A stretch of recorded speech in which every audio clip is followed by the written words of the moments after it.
These two guys have Minnesota sports flowing in their veins. Mackie and Judd on SKOR North and SKORNorth.com. This is wild. According to Optastats, Darren Doogie Wolfson, 5 Eyewitness News Sports Department, there have been 778 instances in NBA regular season history of a team playing consecutive road games against 15-plus games over 500 opponents. So back-to-back road games against really good teams. The Timberwolves are the only one of the 778 to win both games by 20 or more points. Wow. What do you make of that? Yes. I mean, you go back to Thursday? It seems like forever ago because it's so rare when the Wolves don't play on a Friday, Saturday, or Sunday. But we go back to Thursday at Fiserv Forum in Milwaukee. Now, no Dame, no Chris Middleton, but nonetheless, the Wolves have nothing to apologize for. That was a butt whooping they put on the Milwaukee Bucks. Then you look at last night. There was such a buildup, maybe more so in Los Angeles for this matchup. There was chatter a couple weeks ago when the Clippers came here that Zubac didn't play, right? But last night the Clippers had everyone available, 1 versus 2 in the West. Phil, outside of about a 5 to 6 minute stretch in the second quarter, that was thorough domination by the Wolves. Yes, the third quarter, make no mistake, when you outscore the Clippers by 21 in that quarter. But I just thought even the first quarter, the first 5 to 6 minutes of the second quarter, the fourth quarter, like the Wolves were so locked in. I can make a case. Now, hey, if you want to come back at me and say, no, the answer is OKC a couple Mondays ago, or it's Denver in November at Target Center. The Wolves won that game wire to wire. Or if you want to say Boston at Target Center back in November, my comeback to that is Derek White was out for that game. But I'm telling you, I can make a case. Last night was the best / most dominating performance of the Wolves season. It was that thorough. 33 assists. That was an unreal performance last night. What does it say that the Clippers did what I think a lot of teams think or thought might be the kryptonite to the Wolves? So the Clippers put Westbrook at center.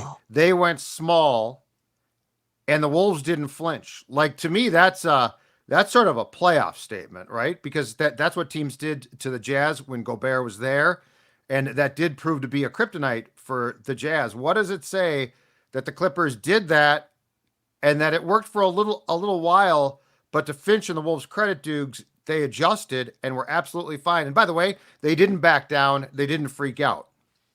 Yeah, I mean, it goes back to Rudy Gobert with the Wolves has much better help around him defensively compared to what he had in Utah. That's why the parallel, what took place in the postseason with the Jazz compared to what will take place here, to me is markedly different. Doesn't mean the results will be different, but the landscape clearly is different. Yes, I mean, how about Cat last night on the offensive end? Did he miss a 2-point shot? Gobert, both ends, was great. Now, I do think, like, if you're playing the Clippers in a 7-game series, let's drift ahead to May, second round of the playoffs or the Western Conference Finals. You know, does Paul George shoot the ball better? Is there a lot more with Norman Powell? Like, the Clippers shoot the three at a high clip, right? So over the course of a 7-game series, does that even out somewhat? But yes, the way the Wolves can play bully ball, big boy ball, right? I'm not sure the Clippers can combat that. You can make a case after what we saw at Target Center a couple weeks ago, then again last night, that the Wolves should not be scared of playing the Clippers in the postseason. Yeah, it's I mean, on one hand, yeah, like the Clippers might shoot better in some games, but it's also just really hard to get clean shots off when the Wolves are playing defense like that, and Jaden McDaniels is contesting at the rim. And I'd have to look into the Cat 2-point stats, but Anthony Edwards definitely did not. He went 1 for 11 from 3. It was his worst 3-point shooting night of the year, I think. But he did not miss a shot inside the arc. So if you can beat the Clippers on the road by 20 on a night where Anthony Edwards goes 1 for 11 from 3, it just shows you the different ways in which this team can win. And Dukes, Monte Morris played some. He's not the fully realized version of Monte Morris yet, but he's still a little bit rusty coming off the quad injury. But he mixes in for like 15 or 20 minutes last night. And then what's the latest? Marcus Morris on the buyout market potentially is a name that Pat Beverly floated on his podcast that went kind of viral yesterday. Yeah, so even going back to late last week, I tweeted a few people. They were asking me, so I answered the question. I mean, I didn't know how far off the ground it was outside of the Wolves reaching out, so I didn't want to put it out there for it to be aggregated. But I certainly, if people ask me questions in my feed, happy to answer if I have the information. And I did have the information that the Wolves have reached out on Marcus Morris, heck, on Joe Harris as well, but that hasn't gone anywhere. But yeah, Pat Bev, his podcast, moving it along on Monday afternoon or Monday morning, or maybe it was late Sunday night, doesn't matter, sometime in the last 24 to 36 hours, that Marcus Morris is indeed leaning toward signing with the Wolves. Now, in this moment, Declan, can you look this up? Sorry to put you to work, but have the Spurs officially made a move on Marcus Morris? Yeah, he's still a Spur, officially even on the market? Now, we expect it to happen. Yeah, he is. But like last week, you guys were talking about Seth Curry. Well, it's clear Seth Curry isn't going anywhere. He played. Right? It looks like he's Charlotte is going to use him. Yeah, I mean, he's been playing a good amount. I think the Spurs make the move on Marcus Morris, right? Pat Bev, his podcast doesn't put out that information recklessly, I don't think. I mean, Pat Bev played with Marcus in Houston. Remember way back when? Yeah, Chris Finch was on that Rockets staff.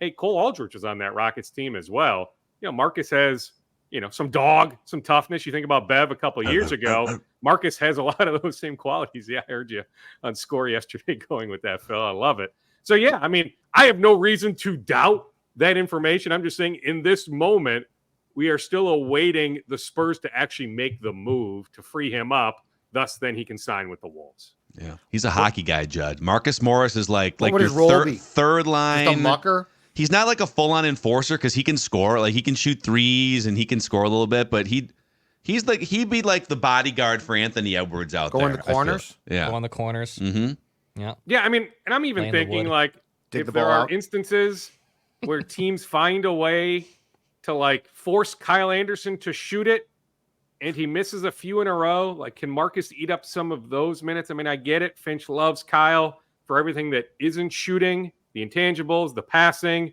When the Wolves go to a zone defense, not that it's often, but when they go to a zone, Finch likes Kyle in that circumstance, right? But, like, if the right matchup presents itself where the defense finds a way to force Kyle into a bunch of different shots, shot clock winding down, he has to take a floater, a 15-footer, clank, clank, clank. At that point, you might just say, you know what, Kyle, you come out. Marcus, you go in. See ya, Kyle. Hey, on Gobert, I was going through the stories this morning, and there was something that stood out to me about the post-game comments coming out of Los Angeles last night, and it's this. One is, evidently at halftime, Gobert had a big voice as far as correcting what had gone wrong, I guess, in very colorful terms. But the other thing was, at the end of one of the game stories I read, Gobert had a great quote about, yeah, we played great. We played Portland twice. Let's repeat this. And I think that Gobert probably doesn't get enough credit for what he does internally here. And you could tell, like, all his post-game stuff. He had the great quote last night on Bally's when Leah B. Olson asked him about teams going inside, and he's like, yeah, they should be scared. But I think Gobert probably deserves a lot of credit, Doogs, for what he does also as a guy who might not be considered the quote-unquote leader of the team, but definitely plays that role behind the scenes, probably without a lot of fanfare. Well, I think his play in many ways is doing that talking. Like, the word in Utah, Judd, was not much of a leader. Last year, clearly, when he's not playing well, hard to lead. Now, the way he's playing, I mean, you can make a compelling case, right? At this moment, defensive player of the year, everybody recognizes that. Certainly his teammates recognize the high level he's playing at. You gravitate more toward him when he's talking. I mean, he's tried to talk, right? I just don't know if there's a whole lot of leadership qualities there. That's not a knock on Gobert, just not in his DNA. But in this moment, the way he's been playing, pretty easy to lead. But really, like, if you had to rank, like, leaders in that locker room, like, Kyle Anderson to me is above him. Heck, at this point, Ant is above him. Mike Conley Jr. is above him. Like Gobert to me at like the highest would be like fourth. Like can Kyle lead right now though? When you're playing like Kyle is, like to your point about Gobert, that's got to get tough. Good question. To have a huge voice when you're struggling so much. Yeah, I think they realize the other things he brings to the table, and all his years in the league, everything he's been through. That I think he has enough command. My sense is enough command. Certainly with Ant. Like my sense is just from talking to enough people over there, Ant will absolutely listen to Kyle. So if Ant's listening to Kyle. Like it's safe to think that enough other guys will listen, but I get it. It's hard to lead when you're playing this poorly. Sure. Yeah, Kyle knocked down a 3-pointer last night. I don't know what you guys are complaining about. Yeah, he did. Yeah, 6 assists and a 3-point. He has been better since the trade deadline. I feel like it must have loosened. And they never came close, right? A lot of people, when going on to the trade machine, you were trying to concoct these different ideas. I mean, going back to the trade deadline, I can just tell you, the Wolves never came remotely close to moving Kyle Anderson. That's how much they value him. Yeah, this will be they went through a lull there, but man, to go on the road, and we went, to start the show, the Opta stats, 778 instances, the only team to beat 2 road teams 15 games or more over 500 by 20 or more points. It is like, we were talking about this, I think, before we hit the microphones. No one around the NBA national, like Kendrick Perkins is the only one around like ESPN and TNT that's kind of hammering this Wolves thing. Apparently it came up on First Take today. Stephen A. and Shannon Sharp and Kendrick Perkins probably brought the talker to the table because he was on the show too. But I promise you, like, Stephen A. Smith has watched 0 Timberwolves basketball this year, right? Shannon Sharp, 0 Timberwolves basketball. I mean, Shaq, Kenny, and Barkley have barely watched any Wolves. They barely watched the game that was on TNT a few weeks ago. So it'll be interesting if they keep putting together wins like this and they stay atop the Western Conference.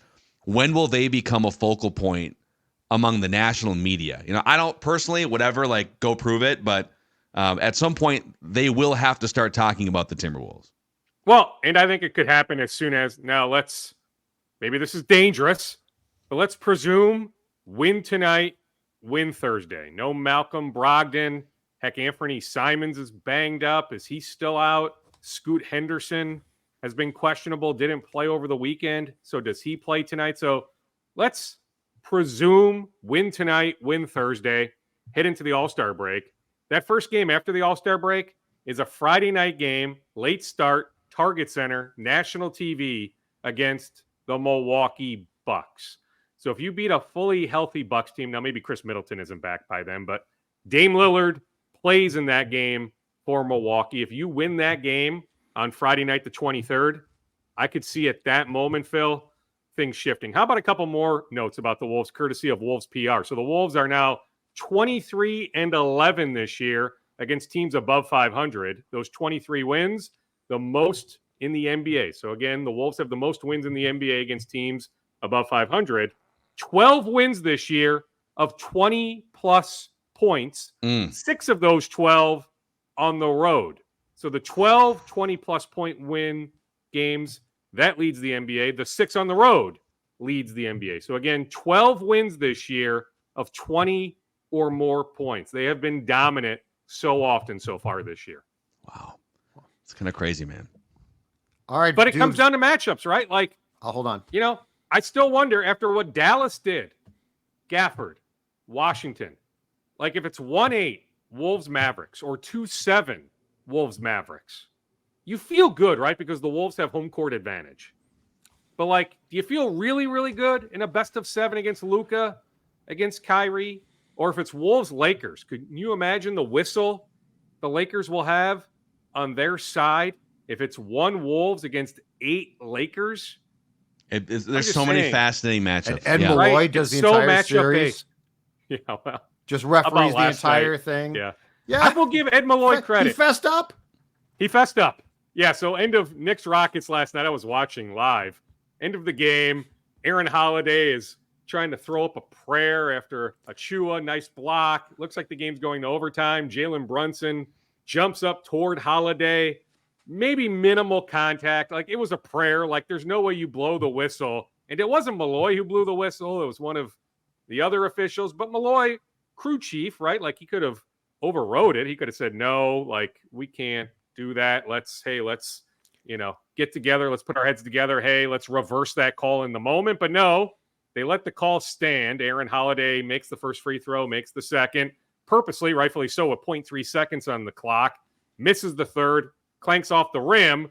The clock started late, so Josh Hart grabs a rebound, signals timeout. Tibbs is thinking that they called the timeout, but based on replay, like you hit the rim, 0.3 seconds is going to come off, so they call the game. Tibbs went berserk. Yeah. Like absolutely irate. Think about how pissed off Tibbs was at different points coaching the Wolves.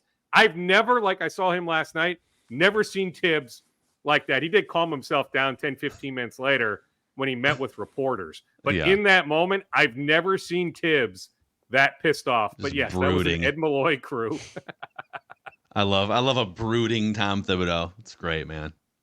So, Dukes, on the Vikings, the reports, obviously from Super Bowl week started to circulate. A bunch of reports, including from our buddy Tom Pelissero on Sunday about Cousins and the Vikings potentially or wanting Cousins back, but it's going to have to play out. I got a question for you on which your we've said, by the way, right? I mean, how often have we said that? But here's my question on your understanding of that, and it's this. Behind the scenes, how much of a plan do you think is in place here? Like, because, it's one thing if you're going to approach Kirk one more time and you privately have decided that this is probably it unless he accepts what the Vikings or the Cousins camp just thinks is a lowball offer. But I'm just curious, from those reports and with what how much do you think that there is at least a semblance of a real plan in place here that if Kirk does leave, the Vikings have at least a roadmap? They might not know the exact solution, but a roadmap of where this thing is going to go in the next year or so. Well, I mean, we can cite Tom again, right? One of our good buddies. When he volunteers one name, Sam Darnold, right? Mm-hmm. The Vikings. That's really specific. That wasn't just random, right? So somebody, Tom's an excellent reporter, right? He got that name, right? So there's meaning behind that one name. That was the one name floated. Although we can get to PJ Fleck with the one name being floated late last week, how far that got down the UCLA road, because I'm not sure it got real far down that road. But in this instance, there's a reason why Sam Darnold's name was thrown out, right? So, my sense is I didn't have that specific name, so kudos to Tom on that. But that there is a plan if Kirk, right? There's this price point. The Vikings aren't going to exceed that price point. Now, when I say price point, that entails guarantees, structure, all that. It's not just, a figure for one season, right? On a per year basis, 42 million, whatever it is, right? I don't know that number, but the Vikings have this price point, right? So I don't think they're going to exceed that price point to bring back Kirk. So yes, they are laying out all sorts of alternate routes, right? And I do think Sam Darnold, along with drafting a quarterback, is one of those routes. Okay, so I'm filling in the gaps here. So the Vikings, I agreed, have a price point. They have a point in which they do not feel comfortable going past. Kirk Cousins has gone on multiple different his international media tour, right? He's got the same talking points about how great he feels, how ahead of schedule he is, and more importantly, about how these conversations don't really start or pick up until sometime in March. So reading between the lines here, the Vikings have made an offer. The offer has been out there for however long. Kirk Cousins and his camp do not like the Vikings offer, so they are going to start conversations with other teams in March.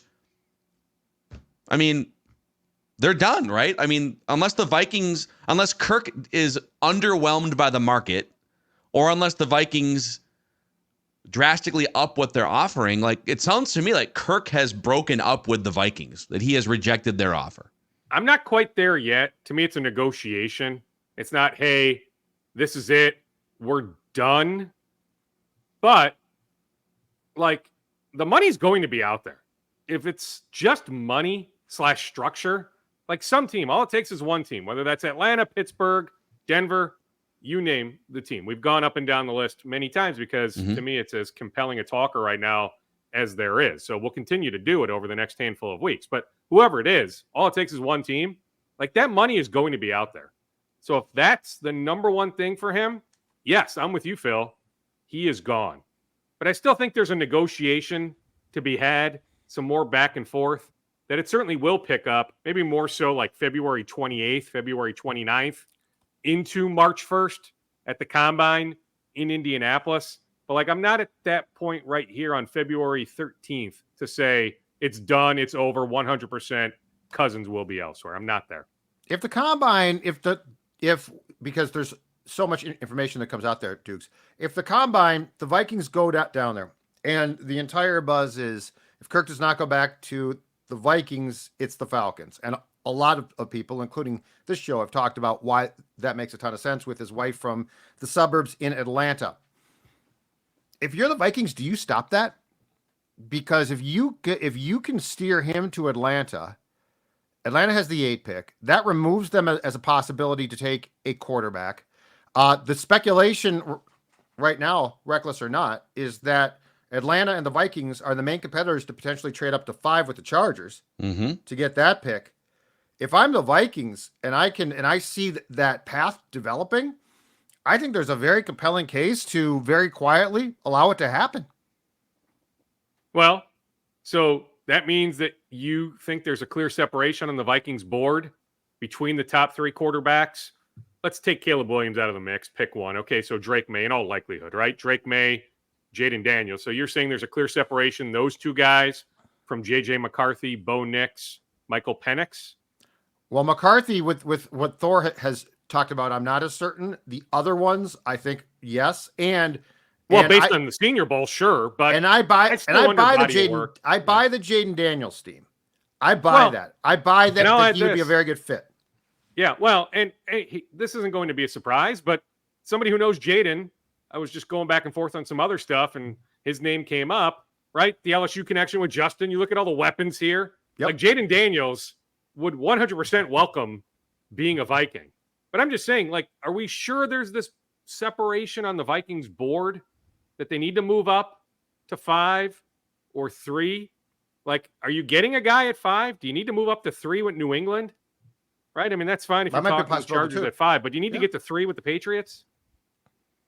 Yeah, I mean, it depends too on, like, do the Broncos look to jump? Do the Raiders look to jump? Right. Some of this too is you might be trying to prevent other teams from jumping you into a certain spot. We'll do some rapid fire scoops here in a second, and we'll get to the PJ Fleck UCLA steam that was quickly put out by PJ himself. But a shout out to our friends at Livia Judd for helping a lot of SKOR North listeners lose weight over the past couple of years. Absolutely, and you could become the latest one to drop those unwanted pounds. That's Sports Dad right there on the left and the right. The difference is down 40 pounds. Why? Thanks to a program, Livia Weight Control Centers, that I can promise you it works, and it works fantastic. As Phil just said, a ton of our loyal listeners and viewers have seen the results. You can as well. And here's the best part. You're going to get the first 3 months for free. That's right. First 3 months are going to be free. 855-GO-LIVEA, Livia.com. Livia, LIVEA.com. That's where your weight loss journey starts. Okay, Dukes, let's go rapid fire scoop, starting with, did PJ Fleck almost go to UCLA? What was that all about last week? Well, there definitely was interest. So UCLA, my understanding is, hired a search firm to do some legwork. That search firm 100% reached out to Fleck, the Fleck camp. So there was clear interest. But my sense of the situation is that UCLA had a list of 10 to 12 people. So PJ was on that list. I think they hired the guy that was number 1 on their list. That they got this former position coach. He went to take an NFL job for a couple months, but this Coach Foster, like, for whatever it's worth, that's who the players wanted. Like, I don't even know that UCLA was willing to pay. UCLA is not a great job, clearly, right? When Chip Kelly is leaving for a college OC job. I guess we could have understood if it was an NFL OC job, but when you're leaving for a college OC job, clearly there are hurdles to coaching at UCLA. I get it. Like, on the surface, you'd be like, no, it's Los Angeles. It's UCLA. That must be this unreal job. No, it's clearly not. Not even close. Like, ranking Big Ten jobs, I'm not sure it's in the upper half. If it is, it's like 9 or 10, like 9 if you want to go 1 through 18, but I'm not even sure it's that high. I think it's way lower than that. It's not considered a good job for myriad reasons. We don't need to get into all those reasons, but it's not a good job Were they really willing to pay the University of Minnesota $7 million to buy out Fleck, then pay him $5 to $6 million a year? I'm just telling you, I never saw it. I didn't. Now, I will also say, and I may get some blowback on this, Gophers fans should be very happy right now. You did not want to lose PJ Fleck. Agreed. Especially right now. Maybe you'd understand it January 1st. You don't want to lose him right now. Not that 5 weeks is like this big thing, but I'm just saying in this moment with spring practice about to ramp up, right? Like you didn't want to lose PJ right now. Plus, I'm telling you, like, I don't think you're doing much better than PJ Fleck. I'm not sure you're doing better than PJ Fleck. Hey, from an entertainment standpoint, I would have been all about, hey, go hire Pete Carroll, make a run at Pete Carroll. Not that Pete was coming, right? Heck, I would have made the call on Nick Saban, right? So we could have had some fun conversations about, who they could have at least tried to get. I don't think Pete. I mean, Les Miles was here one time on a private jet. Remember that? He tried to take the job. Yeah.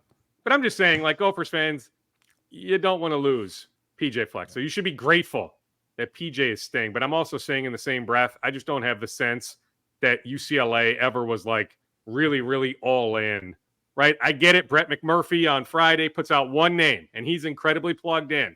He said PJ Fleck, Bruce Feldman, Dennis Dodd, some of these national reporters. I have a feeling they all have about the same source. Okay, that's fine.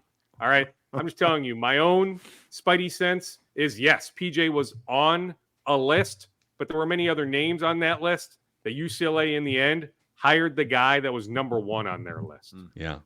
Super interesting. So, by the way, Les Miles, 2 years at Kansas after he was rejected by the Gophers. It did not go particularly well. He was 0-9 in his second year and got fired. So, yeah. Nice job there. I mean, I saw all the names, right? I mean, people had some fun on Friday. Jimbo Fisher, right? I mean, any number of names, right? I mean, Coyle hired, the guy, is it Harsin, the former Auburn coach? He's now unemployed. He was at Boise, right? Mark Coyle hired him way back in like 2013 at Boise. So there was some thought, okay, Coyle always has a list. Well, that's one of his guys, right? He's still relatively young. He's unemployed. Like that would be the guy. He coached in the SEC. He's got, all sorts of recruiting contacts, coached at Boise, had success at Boise, didn't win at Auburn. It went painfully sideways at Auburn, but that was one of Coyle's guys, right? So we could have had fun with a nice list, but I'm just telling you, I don't think it ever got real far off the ground. Yeah. There he is, Darren Doogie Wolfson here with a scoop session on this Tuesday. A couple more. Dawson Garcia, that just stunk on Sunday. So he took a shot to the groin. I promise you, if Dawson could have gone back in, he would have.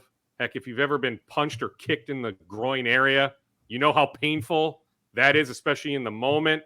So right now he is day to day, but there is optimism. He'll be able to go on Thursday at Purdue, but I'll have a better sense later in the week. But I promise, like he saw it unraveling. He saw what was taking place Sunday in Iowa City. If he could have gone back in, heck, if he does, do they lose the game? Now, hey, they should have still found a way to win that game regardless, Dawson in or Dawson out. So that was a painful, painful loss. But I can promise you, Dawson, speaking of pain, was in a lot of pain from that shot to the groin area. He just couldn't go back in. On the Twins, I've been asked, hey, anything new on Lorenzen or Syndergaard? As of yesterday afternoon, I was told nothing new to report. If the Twins do anything in the next 24 to 48 to 72 hours, now we'll have some news later today, official non-roster invites.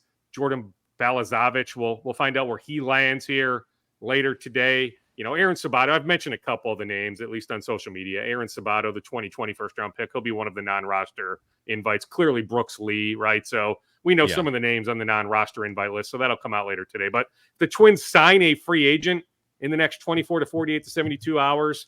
Like, there's nothing going on in Grichuk, nothing going on in Duvall. Like, I would think it would be Michael A. Taylor, that they're still kicking the tires on Michael A. Taylor, but just nothing new. Now, hey, all it takes is one new phone call, one new offer, something, right? It can change snap of the fingers. But as of late yesterday afternoon, there wasn't anything new on Duvall, on Grichuk, on Lorenzen, on Syndergaard. Thank you, Doogie. Great stuff. Good stuff. All right, boys. We'll do it again Thursday, man. Yeah. Darren Doogie Olson, 5 Eyewitness News Sports Department scoops here on Minnesota Sports with Mackey and Judd. Inside information and some speculation about your favorite Minnesota sports teams. We will do sort of a state of Kwesi discussion on Purple Daily today. and more on the Twins and a couple of the names that Doogie threw out on the SKOR North Twin Show on this Tuesday. See you guys.